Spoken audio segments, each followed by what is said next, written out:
Welcome to our channel friends. ఈరోజైతే మనం మన గార్డెన్లో ఉన్న చామంతుల్ని చూద్దాం. చామంతుల్ని ఎలా పెంచాను ఏంటనేది నేను ప్రీవియస్ వీడియోలో మీతో పంచుకుంటానని చెప్పాను కదా. సో ఈ విధంగా టిప్స్ అనేది మనం కేర్ చేస్తే చామంతులు అనేది ఇయర్ అంతా మనం చక్కగా పూపించుకోవచ్చు అండ్ చాలా బాగా వస్తాయి కూడా.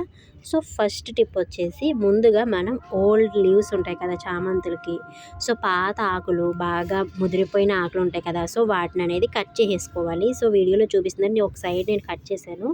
సో కట్ చేసుకుంటే చామంతు వేరు ఈ సైడ్ నుంచి ఇందులో అయితే బాగా కనిపిస్తుంది.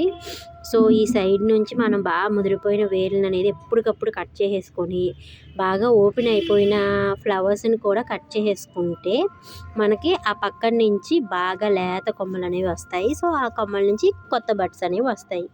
అండ్ అలానే వీక్లీ 2 టైమ్స్ బియ్యం కడిగిన నీళ్లు పోయాలి. నేనైతే అలాగే పోసుకుంటాను. సో అలా బియ్యం కడిగిన నీళ్ళు 2 సార్లు పోస్తున్నప్పుడు బాగా గుబురుగా రావడం అనేది స్టార్ట్ అయ్యి ఎక్కువ బడ్స్ అనేవి అంటే ఎక్కువ మొగ్గలు అనేవి కూడా వస్తున్నాయి అలా చేయడం వల్ల. అండ్ అలానే ఇంకోటి వాటి దగ్గర ఉన్న సాయిల్ అనేది ఒక వీక్లీ వన్స్ టైము మనం ఖచ్చితంగా క్లీన్ చేసుకుంటూ ఉండాలి. కింద నుంచి పైకి అలాగ మంచిగా క్లీన్ చేసుకొని సో మనం ఫెర్టిలైజర్స్ అనేవి టైం టు టైం ఇచ్చితే చాలా బాగా గ్రో అవుతాయి ఫ్రెండ్స్. ఇవి మా గార్డెన్లో ఉన్న చామంతులు. అండ్ అలానే ఇంకో 2 టైప్స్ ఉన్నాయి. అవి నేను న్యూగా కట్ చేసుకొని పెట్టుకున్నాను. బడ్స్ ఇంకా స్టార్ట్ అవుతుంది స్లోగా.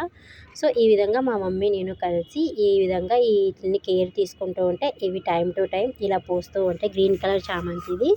సో ఇది మా గార్డెన్లో ఉన్న చామంతులు. సో నెక్స్ట్ పువ్వులు ఎలా ఇంకా మిగిలిన పువ్వులు కూడా చూపిస్తాను friends. Subscribe our channel. Bye.